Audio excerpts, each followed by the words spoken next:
Hello everyone. आज हम Newton's law of gravitation पढ़ेंगे। न्यूटन्स लॉ ऑफ ग्रेविटेशन जो है इसको हम क्या बोलते हैं, इसको हम यूनिवर्सल लॉ ऑफ ग्रेविटेशन भी बोलते हैं।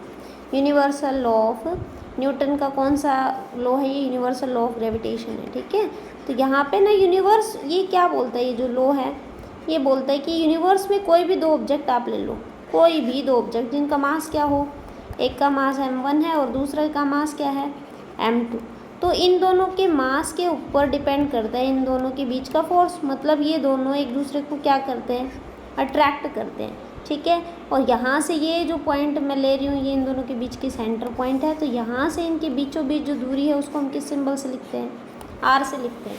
तो हम ये बोलते हैं कि मास अगर ज़्यादा होगा तो फोर्स भी ज़्यादा होगा, मास कम है तो फोर्स भी कम है। इसके हिसाब से हम बोलते हैं कि दोनों चीज़ें डायरेक्टली प्रोपोर्शनल है। अगर आप दूरी कम करते हो तो फोर्स बढ़ता है, जैसे आप एक मैग्नेट के बीच का और एक आयरन पीस के बीच का अगर आप ये बोलते हो कि भाई आपने डिस्टेंस को क्या किया, कम किया, तो फोर्स ज़्यादा हो जाता है। तो हम ये बोलते हैं कि जो आर स्क्वायर है उसकी इन्वर्सली प्रोपोर्शनल होता है फोर्स। मतलब आर को अगर आप बढ़ाएंगे ना, अगर आप इन आर को इंक्रीज़ करेंगे तो फोर्स हमारा क्या हो जाएगा, डिक्रीज। तो यहाँ से ना ये जो फोर्स है ये क्या है आपका, इसको हम कौन सा फोर्स बोलते हैं, इसको बोलते हैं gravitational force. Which force it is a gravitational force. ठीक है, तो हम ये बोलते हैं कि F जो है, दोनों इक्वेशन को, इक्वेशन 1 को और इक्वेशन 2 को जब आप मैच करते हैं तो F डायरेक्टली आता है किसके, m1 m2 ऊपर और r स्क्वायर आपका आ जाएगा नीचे। और यहाँ से एक डायरेक्टली का सिंबल हटाने के बाद जो कॉन्स्टेंट लगाया जाता है उसको हम क्या बोलते हैं, कैपिटल G। ठीक है, capital G m1 m2 by r square. ये जो कैपिटल G है ये आपका क्या है, इसको हम बोलते हैं क्या, इसको बोला जाता है ग्रेविटेशनल कांस्टेंट। और ये ग्रेविटेशनल कांस्टेंट भी कैसा है, ग्रेविटेशनल कांस्टेंट कौन सा, यूनिवर्स पे अप्लाई कर रहे हैं ना हम, पूरे यूनिवर्स पे, आउट ऑफ अर्थ जो भी चीज़ें हैं, आउट ऑफ अर्थ या इनसाइड अर्थ जो भी चीज़ें हैं, तो यूनिवर्सल ग्रेविटेशनल लो कांस्टेंट बोला जाता है इसको, यूनिवर्सल ग्रेविटेशनल कांस्टेंट। तो हम क्या बोलते हैं कि F का जो फॉर्मूला है वो हमारा क्या है, capital G m1 m2 by r square. ठीक है, तो मैं ये बोलूँ कि आपके पास G का जो फॉर्मूला है वो क्या बनेगा, r स्क्वायर तो ऊपर चला जाएगा आपका, एफ आर स्क्वायर, और m1 m2 कहाँ आ जाएगा, F के नीचे आ जाएगा लेफ्ट साइड में, तो m1 m2 नीचे आएगा। तो यहाँ पे जो आप इसकी यूनिट निकालेंगे कैपिटल G की, तो यूनिट क्या आएगी आपकी, फोर्स की तो क्या है, न्यूटन। ठीक है, R की क्या है, मीटर, दूरी तो मीटर में होती है, तो मीटर की पावर कितनी होगी, स्क्वायर। मतलब मीटर आपके 2 हैं, डिस्टेंस आपके स्क्वायर है पावर, और नीचे m1 m2 है, तो m1 m2 मतलब kg कितनी होगी, स्क्वायर। तो ये आपकी किसकी यूनिट बन गई, कैपिटल G की, यानी कि यूनिवर्सल ग्रेविटेशनल कांस्टेंट की। अब यहाँ से आप न्यूटन को आप किससे लिखते हैं, यहाँ पे हम बोलते हैं कि आपका जो कैपिटल G है इसका फॉर्मूला क्या बना आपका, कैपिटल G का जो फॉर्मूला आपका बना है वो क्या है, कैपिटल G की यूनिट क्या बनी, न्यूटन मीटर स्क्वायर। ठीक है, और नीचे क्या है, kg की पावर 2। मतलब न्यूटन को आप किससे लिख सकते हो, n से। तो कैपिटल G की जो वैल्यू होती है ना वो कितनी होती है, आपको याद करनी पड़ेगी SI सिस्टम में। तो ये कितनी होती है हमारी, 6.67 इंटू 10 की पावर -11, 6.67 मल्टीप्लाई 10 की पावर -11, और यूनिट क्या आएगी, न्यूटन मीटर स्क्वायर। ठीक है, और डिवाइड बाय क्या है, kg स्क्वायर। मतलब kg की पावर ऊपर जाके माइनस की हो जाएगी, कुछ भी कर लो आप कैसे भी। अब इसकी ये तो ऐसा यूनिट थी, CGS यूनिट क्या आएगी कैपिटल G की, तो CGS यूनिट में हम कैसे लेंगे कैपिटल G की, न्यूटन को तो आप किस में बदल दोगे, न्यूटन को तो हम किस में बदल देंगे, डाइन में, क्योंकि फोर्स की CGS यूनिट डाइन होती है। और मीटर स्क्वायर को आप किस में कन्वर्ट कर देंगे, सेंटीमीटर स्क्वायर में, और kg को आप किस में कन्वर्ट कर देंगे, ग्राम में। ठीक है, तो ग्राम, और पावर कितनी है, 2। तो यहाँ से कैपिटल G की जो CGS यूनिट है वो कितनी बनी हमारी, डाइन, और सेंटीमीटर स्क्वायर तो है ही आपके पास। एक सेकेंड रुकना। तो CGS यूनिट कैपिटल G की क्या है, कैपिटल G की जो CGS यूनिट थी वो हमारी क्या है, डाइन। ठीक है, सेंटीमीटर स्क्वायर, और ग्राम के ऊपर पावर जाके किसकी हो जाए, माइनस की। ठीक है, तो ये हमारी क्या है, CGS यूनिट है किसकी, of capital G। Capital G मतलब यूनिवर्सल ग्रेविटेशन कांस्टेंट, यूनिट क्या है डाइन सेंटीमीटर स्क्वायर और ग्राम की पावर -2। ठीक है, तो यहाँ से हम इसको, जैसे मैं आपको ये बोलूँ कि कैपिटल जी की ऐसा यूनिट क्या आई हमारी, ऐसा यूनिट ऑफ कैपिटल जी में हम कैसे निकाल रहे थे इसकी, कि हमारी कैपिटल जी की जो यूनिट है वैल्यू है वो कितने 6.67, ये आपको लर्न करनी पड़ेगी, मल्टीप्लाई 10 की पावर -11 न्यूटन मीटर स्क्वायर और नीचे क्या है आपकी kg की पावर 2। तो यहाँ से हम इसको सीजीएस में अगर बदलें तो ये तो एज इट इज़ है 6.67 मल्टीप्लाई 10 की पावर -11 न्यूटन को आप क्या लिख सकते हो, 1 न्यूटन में कितने डाइन होते हैं 10 की पावर 5 डाइन। ठीक है, मीटर स्क्वायर को आप क्या लिख सकते हैं, मल्टीप्लाई मीटर स्क्वायर को हम लिख सकते हैं 100 सेंटीमीटर मतलब 10 की पावर 2 और यहाँ पे लिख देती हूँ मैं सेंटीमीटर। ठीक है, 100 सेंटीमीटर और इसका होल स्क्वायर, क्योंकि डबल टाइम है ना मीटर का स्क्वायर है भाई, इसको मैं 100 सेंटीमीटर लिख देती हूँ ऐसे, हो गया। और इसको हम डिवाइड करेंगे किससे, केजी स्क्वायर से। केजी स्क्वायर को किस में बदलोगे, ग्राम स्क्वायर में, तो ग्राम में कन्वर्ट करेंगे तो कितना होगा 1000 ग्राम, और इसकी भी पावर कितनी रखोगे आप स्क्वायर। तो कैपिटल जी की वैल्यू जो सीजीएस यूनिट में आएगी उसको सोल्व करते हैं, तो 6.67 मल्टीप्लाई 10 की पावर -11 और ये हमारी होगी 10 की पावर 5 और 10 की पावर 100 का स्क्वायर कितना होगा 10 की पावर 4 और ये 1000 का स्क्वायर आपके पास है ही नीचे, इसको एक बार लिख लेते हैं 9 सेंटीमीटर स्क्वायर और नीचे क्या आ गया आपका, नीचे आ गया 10 की पावर 3 का स्क्वायर मतलब 10 की पावर 6 होगी ग्राम स्क्वायर। ठीक है, तो यहाँ से मैं आपको ये बोलूँ कि कैपिटल जी हमारा कितना आएगा 6.67 मल्टीप्लाई 10 की पावर -11। ये देखिए यहाँ से ना 10 की पावर 5 और 4 9 हो गए, 9 में से ऊपर जाके 6 पावर क्या हो जाएगी, सब्ट्रैक्ट हो जाएगी, मतलब 10 की पावर -11 और 10 की पावर 5 प्लस में 4 और 6 ऊपर जाके सब्ट्रैक्ट होगी, तो ये बची आपकी 9 सेंटीमीटर स्क्वायर और नीचे क्या है आपके पास, नीचे है आपके पास ग्राम स्क्वायर। तो 4 4 और 5 9, 9 में से 6 क्या कितना बचा, 9 में 6 क्या आपका 3 बचा। तो ये टर्म हमारी कितनी होगी, कैपिटल जी हो गई 6.67 मल्टीप्लाई 10 की पावर -11 तो था ही, और ये आपकी कितनी हुई 5 + 4 9 9 - 6। ठीक है, और ऊपर क्या है newton metre square, sorry newton metre square नहीं है, डाइन सेंटीमीटर स्क्वायर और नीचे क्या था आपका, नीचे है क्या ग्राम स्क्वायर, है ना।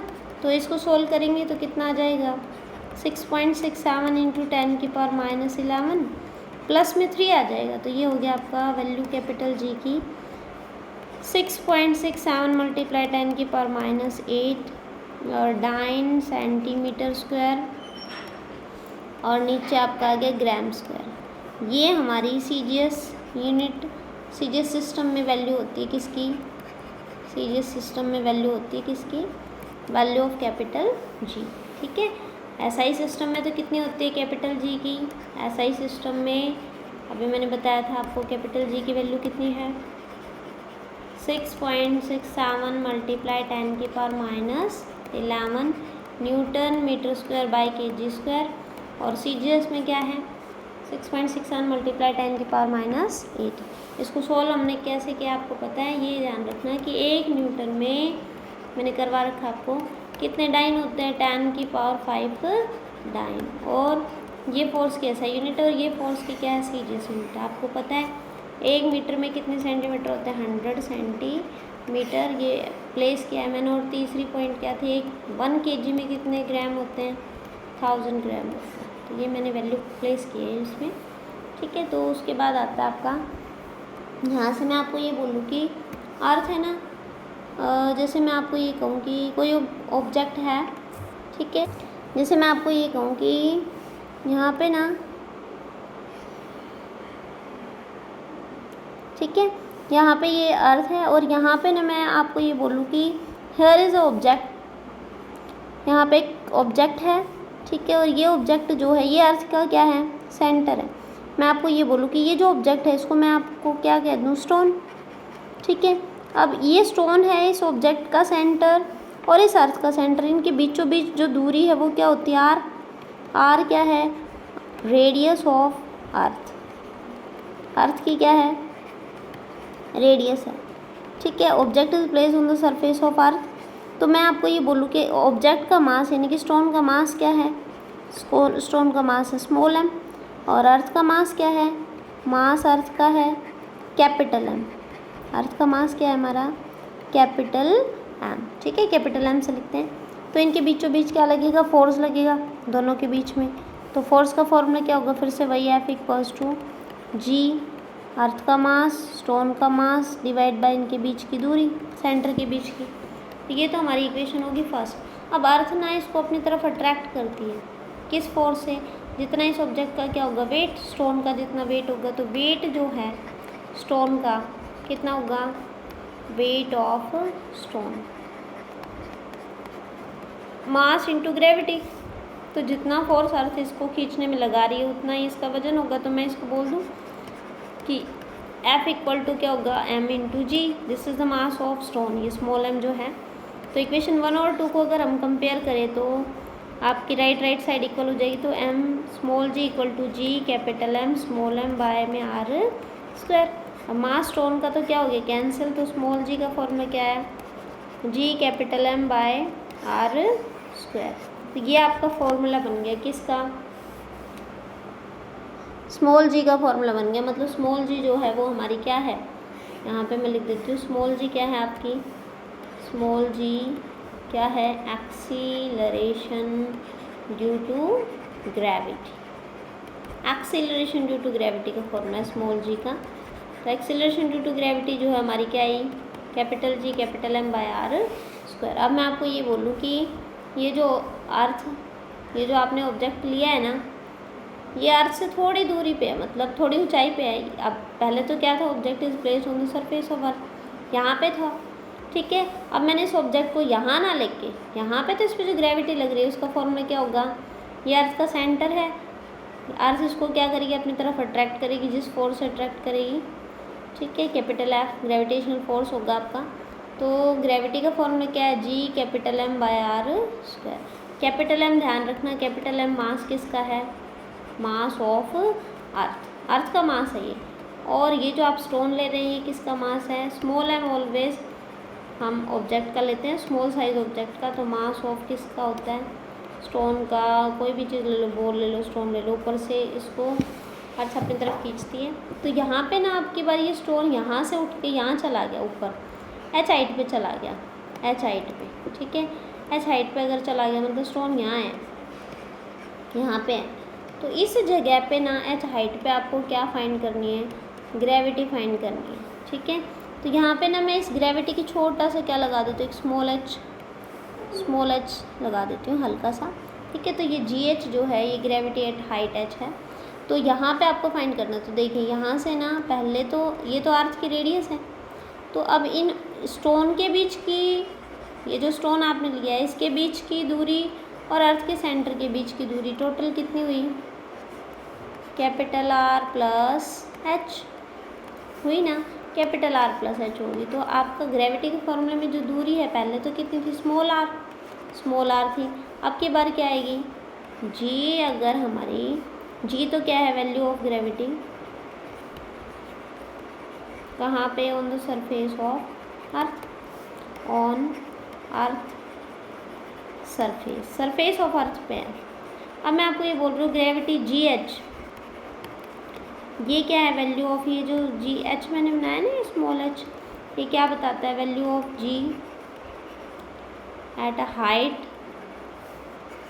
कुछ हाइट पे, ठीक है, at a height h from surface, at a height कर दो फ्रॉम सरफेस ऑफ अर्थ, ठीक है। तो यहाँ पे ना खाली आपकी दूरी चेंज हो रही है, बाकी सारी चीज़ें सेम हैं। तो हमने ये बोला कि स्मॉल g का फॉर्मूला ये हमारा ये वाला होता है, G capital M by r square. तो भाई ग्रेविटी एट हाइट h क्या हो जाएगी, h हाइट पे ग्रेविटी जो है हमारी h हाइट पे क्या बन जाएगी, जी कैपिटल M, और दूरी जो है वो हमारी r ना रह के अब की बार क्या हो जाएगा, r प्लस h का होल स्क्वायर। तो ये टर्म हमारी बन जाएगी ग्रेविटी एट हाइट h। तो यहाँ से ना आपको इन दोनों का रिलेशन करना है। तो देखें आगे आपको दे रखा है इसमें कि ग्रेविटी एट हाइट h का फॉर्मूला तो क्या है, gm/r प्लस h का होल स्क्वायर। ठीक है, सेकंड आपकी क्या है, सेकंड में आप फर्स्ट जो ग्रेविटी सरफेस ऑफ अर्थ क्या थी, Gm/r स्क्वायर। तो हम इसमें ना दोनों इक्वेशन को अगर डिवाइड कर दिए, इक्वेशन नंबर 1 और ये इक्वेशन नंबर 2, दोनों को अगर आप डिवाइड करोगे तो GH/g क्या आएगा आपका, क्या आ जाएगा Gm। ठीक है, और यहाँ से बाय r प्लस h का होल स्क्वायर, इसको आप डिवाइड कर रहे हो किससे, डिवाइडेड बाय Gm/r स्क्वायर। ये लाइन यहाँ पे है नहीं, ये समझ लो। तो हम क्या करेंगे, इसको सोल्व करेंगे तो Gm/r प्लस h का होल स्क्वायर। ठीक है, और इसको मल्टीपल कर देंगे, r स्क्वायर आपका ऊपर चला जाएगा, Gm आपका नीचे आ जाएगा। तो r स्क्वायर बाय क्या हो गया, Gm। तो Gm से Gm कैंसिल हो गया, ये m ध्यान रखना, कैपिटल M किसका अर्थ है, किसका मास है, मास ऑफ अर्थ। तो GH/g, तो यहाँ से G स्मॉल h/g किसके इक्वल आया, r square divided by r plus h का होल स्क्वायर। ठीक है, तो यहाँ से ना हम दोनों का स्क्वायर लगा सकते हैं, इसमें GH/g है equal to r/r plus h, और इसका मैं होल स्क्वायर कर दूँ। ठीक है, तो यहाँ तक की टर्म आपकी एक आपका फॉर्मूला बन गया। मतलब आपको अगर ये बोला जाए ना कि ग्रेविटी एट h हाइट आपको निकालना, तो आप ये डायरेक्ट फॉर्मूला लगा सकते हो, G/r/r प्लस h का होल। इस तरीके से आप एक फॉर्मूला लगा लेना।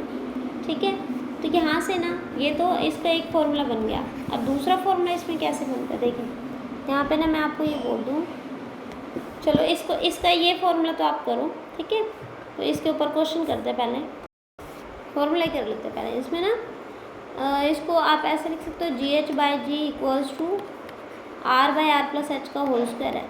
ठीक है, अब यहाँ पे हमें क्या करना है, इस फॉर्मूले को दूसरे फॉर्मूले में कन्वर्ट करना है, सिंपल फॉर्मूला जिसका हम लगा सकते हैं मतलब।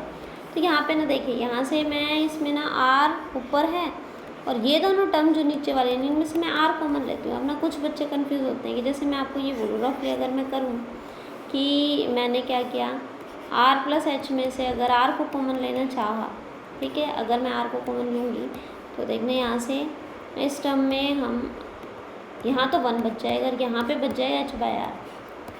अब कुछ बच्चे यहाँ पे कंफ्यूज हो जाते हैं कि ऐसा कैसे हो गया, तो ऐसे कैसे हुआ, देखो मैं आपको ये बोलूँ ना, एक सेकेंड रुकना,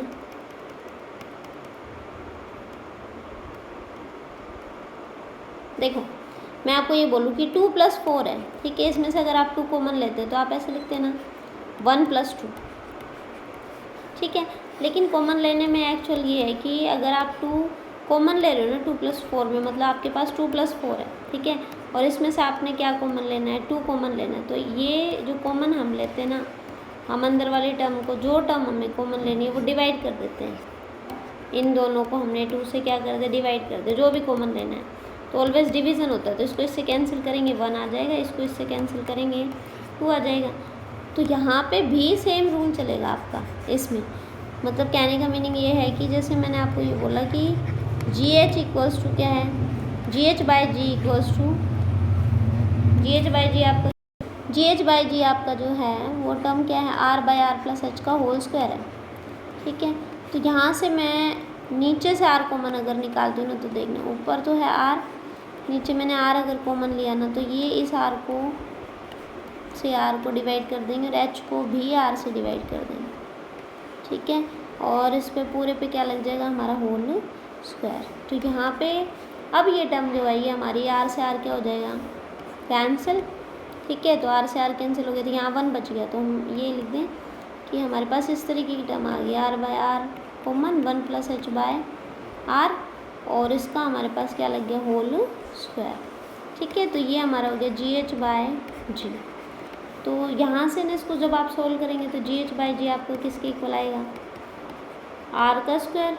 r को r से कैंसिल ही कर दो डायरेक्ट ही। तो यहाँ पे ना क्या बचा, 1/1 + h/r का होल स्क्वायर।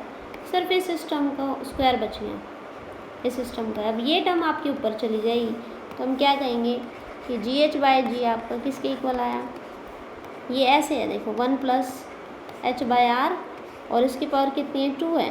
अभी पूरी टर्म अगर आपके ऊपर चली गई तो GH/g आपका किसके इक्वल हुआ, 1 + h/r, और पावर कितनी होगी आपकी -2। अब यहाँ पे ना एक थ्योरम लगती है, बाइनोमियल थ्योरम, और उसके हिसाब से हम ये करते हैं कि ये जो आपकी पावर है ना, पावर जो आपके पास है ये वाली जो पावर है, ये सेकंड वाली टर्म को 1 प्लस में है ना, सेकंड वाली टर्म से मल्टीपल कर जाती है, मैथमेटिक्स में आता है।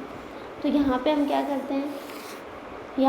करते हैं, इसमें GH/G इक्वल किसके करेंगे 1, और ये -2 है ना, प्लस -2 हमारा किससे मल्टीपल हो जाएगा, H/R से मल्टीपल हो जाएगा। तो इस तरीके से आपका एक फॉर्मूला बन जाएगा। तो GH/G आपका किसके इक्वल आया, 1 - 2H/R। तो यहाँ से आपका एक नया फॉर्मूला बन के आता है कि ग्रेविटी एट H हाइट अगर आपको निकालनी है ना, H हाइट पे ग्रेविटी निकालनी है, तो हम क्या करेंगे, G(1 - 2H/R) का फॉर्मूला हम इसमें यूज़ कर सकते हैं। इस तरीके का फॉर्मूला हमारा यूज़ होगा। तो आपके पास दो फॉर्मूला आ गए। एक तो क्या था, GH इक्वल टू स्टार्टिंग में G(R/R + H का होल स्क्वायर), ठीक है। R क्या है, रेडियस है अर्थ की। और सेकंड फॉर्मूला क्या है, GH इक्वल्स टू, ये तो फर्स्ट फॉर्मूला निकाला हमने, G(1 - 2H/R), ये आपका क्या है, this is your second formula. तो ये दो फॉर्मूलाज थे, ठीक है। इनके बेस पे हम कुछ क्वेश्चंस कर लेते हैं। तो देखिए नेक्स्ट क्वेश्चन, देखिए इसमें ना क्वेश्चन नंबर 4 आपको दिखाई दे रहा होगा, फोर्थ क्वेश्चन। इसमें आपको क्या बोला है, देखिए इसने बोला है कि at what height above the surface of earth. मतलब आपसे क्वेश्चन में क्या पूछी है, हाइट पूछी है। कहने का मीनिंग ये है कि इसने पूछा क्या है, at what height above the surface of earth. Surface of earth के ऊपर आपको हाइट पूछे, तो हम क्या निकालेंगे, H हाइट आपको फाइंड करनी है, ठीक है। अब इसने बोला है कि एक्सेलरेशन ड्यू टू ग्रेविटी, मतलब G कितनी बन जाती है, 25% बन जाती है of its value on the surface of earth. मतलब हम ये कह सकते हैं कि ग्रेविटी H हाइट पे कितनी बन जाती है, 25% बन जाती है, किसकी, of its value on the surface of earth. और सरफेस ऑफ अर्थ पे कितनी G थी, ठीक है, स्मॉल g। तो हम इसमें इसको करेंगे कैसे, रेडियस अर्थ का आपको पता है कितनी होती है, अर्थ की रेडियस से याद कर लो कितनी होती है, 6400 किलोमीटर। तो यहाँ से ना आपको क्वेश्चन को सोल्व करना है, तो आप फॉर्मूला वही लगाएंगे, क्या इसमें फॉर्मूला हम लगाते हैं इसका, आपको हाइट पूछी ना इसने, तो हम क्या करेंगे, इसमें फॉर्मूला हमारा क्या होगा, GH/G इक्वल्स टू। अब इसमें ना आप क्वेश्चन में फॉर्मूला जैसे ज़्यादा चेंज आ रहा है ना, ज़्यादा चेंज आ रहा है 25%, 30%, 40, जितना भी ज़्यादा एक्स्ट्रा चेंज आ रहा है उसमें हमारा ये फॉर्मूला लगता है, R/R + H का होल स्क्वायर। परसेंटेज ज़्यादा बोल रखी हो अगर, तो हमें इसने क्या बोल रहा है कि GH इतना, तो ये तो गिवन थी ये वाली टर्म, ठीक है। तो मैं इस गिवन टर्म को अगर मैं सोल्व करूँ यहाँ से, तो गिवन टर्म को देखो, ये GH इक्वल टू 25% है, तो इसको हम लिख दे 25/100। ऑफ का मतलब क्या है, मल्टीपल G। तो GH/G आपका किसके इक्वल आया, GH/G आ गया आपका 25/100 के इक्वल आ गया। मतलब इस तरीके से हम बोल सकते हैं कि ये टर्म आपकी क्या है, गिवन है, ठीक है, दिस इज़ गिवन। तो यहाँ से इस फॉर्मूले में अगर हम GH/G का यहाँ से सॉल्यूशन इसका करें, तो GH/G की वैल्यू कितनी रखोगे, 25/100, ठीक है, R/R + H का होल स्क्वायर, ठीक है। तो हम यहाँ से स्क्वायर हटाएंगे तो इधर क्या लग जाएगा, रूट 25/100 रूट लग गया, इक्वल कितना बचा, R/R + H। तो इसका आप रूट सॉल्व करेंगे तो R/R + H कितना आया आपका, इक्वल आ गया आपका 5/10, ठीक है। क्रॉस करेंगे तो ये हो जाएगा आपका 10R equals to 5R plus में 5H। तो ये इधर आके सब्ट्रैक्ट हो जाएगा, तो 5R किसके इक्वल आया आपका, 5H के। मतलब आपको निकालना है कि आपको H निकालना है, तो H कितना आया आपका, H आ गया आपका 5R/5। तो कितना आया H आपका, कितना आया, हाइट जो है वो कितनी आ गई आपकी, 6400 किलोमीटर। तो इसने ये बोला कि 25% हमारी ग्रेविटी बन रही है। मतलब क्वेश्चन ये कह रहा था कि जो आप अर्थ की सरफेस ले रहे हैं ना, ये अर्थ है, यहाँ पे इस पॉइंट पे आप ग्रेविटी, इस पॉइंट पे हर चीज़ अपने आप में ना 100% होती है। यहाँ पे ग्रेविटी आपकी फॉर्मूला तो क्या, Gm/r² है, तो यहाँ पे ना ग्रेविटी 100% है, ठीक है। H हाइट पे जाके ग्रेविटी हमारी कितनी बन जाती है, बिकम 25%। मतलब मान लो यहाँ पे ग्रेविटी की वैल्यू अगर 100 है, तो यहाँ कितनी होगी, मतलब 25 होगी। तो GH GH कितनी बोल रखी थी क्वेश्चन में, 25% ऑफ G, मतलब 25% हो जाती है। तो आपको H निकालना था, तो H हमने कितना निकाला, H की वैल्यू हमने निकाल ली 6400 किलोमीटर। तो ये हमारी किसकी वैल्यू आ गई, हाइट के आगे, कि जब आपकी ग्रेविटी H हाइट पे 25% बन जाती है तब कितनी वैल्यू होगी। इसी तरीके से आप क्वेश्चन सेम कर सकते हैं। जैसे मैं आपको बोलूँ कि आपको ना फिर से ग्रेविटी जो है, सेम क्वेश्चन है, यहाँ से एक बार मैं क्वेश्चन दिखा देती हूँ। तो क्वेश्चन में ना यहाँ पे आपको 25% दे रखी थी हाइट, 25% ग्रेविटी दे रखी थी। अगर मैं आपको ये बोल दूँ कि 25% ना होगी, मान लो कोई भी कितनी भी परसेंटेज है, अलग अलग पार्ट में बना लेते हैं इसको। जैसे मैं आपको ये बोलूँ बिकम 36%, ठीक है, 36% हो जाए अगर, तो 36% अगर हो जाएगी तो हम कैसे करेंगे इसको सॉल्व करेंगे इसको, कि मैंने ये बोला कि ग्रेविटी यहाँ जाके, ग्रेविटी एट एच हाइट पे कितनी हो जाती है, 36% हो जाती है, किसकी, ऑफ G, ठीक है। यहाँ पे तो ग्रेविटी कितनी है अपनी, मैक्सिमम वैल्यू को 100% है, तो H हाइट की आपसे फिर से वैल्यू पूछी इसने, एक सेकेंड रुकना। देखिए ग्रेविटी एट H हाइट आपको 36% बोली, तो GH इक्वल्स टू 36 बोले कि 40% बोले, कितना भी बोल सकता है, 36% ऑफ G आपको दे रखा है, कितनी हो जाती है। तो फिर से हम इसको सोल्व करेंगे, तो GH equal to 36/100 multiply G, तो GH/G आपका किसके इक्वल आया, ये आ गया आपका 36/100, ठीक है। तो यहाँ तक की टर्म होगी, फिर से फॉर्मूला लगाएंगे, फॉर्मूले में हम क्या करेंगे, इसको पुट करेंगे, तो हमारा फॉर्मूला क्या है, GH/G equals to R/R plus H का होल स्क्वायर। तो यहाँ से आप कितनी भी परसेंटेज ले सकते हो, GH/G आपका कितना है 36/100, और R/R प्लस H का होल स्क्वायर, मतलब R/R प्लस H, और ये स्क्वायर हटा के इधर क्या रख देंगे, रूट, तो 6/10 equal to R/R plus H। यहाँ से इसको क्रॉस मल्टीप्लाई कर देंगे तो हमारे कितना आ जाएगा, ये आ जाएगा आपका 6R plus 6H equals to 10R। तो R एक साइड ले लेंगे तो ये आ जाएगा 4R इक्वल्स टू 6H। आपको निकालनी है H, तो H कितना आ जाएगा 4R/6, ठीक है। तो ये हो गया आपका 2/3R। तो H की वैल्यू कितनी आई आपकी 2/3R। अगर आप वैल्यू पुट करें तो यहाँ पे पुट कर सकते हैं 2/3, R की वैल्यू कितनी होती है 6400। तो इसको सोल्व करके आप आंसर लिख सकते हैं, ठीक है। उसके बाद अगर मैं और चेंज करके बोलूँगी, इसमें मैं ये बोल दूँ कि ये तो अर्थ की सरफेस है, सरफेस पे तो ग्रेविटी कितनी है G, ठीक है। अब मैं ये बोल दूँ कि gravity eight H height decrease हो रही है, डिक्रीज़ बाय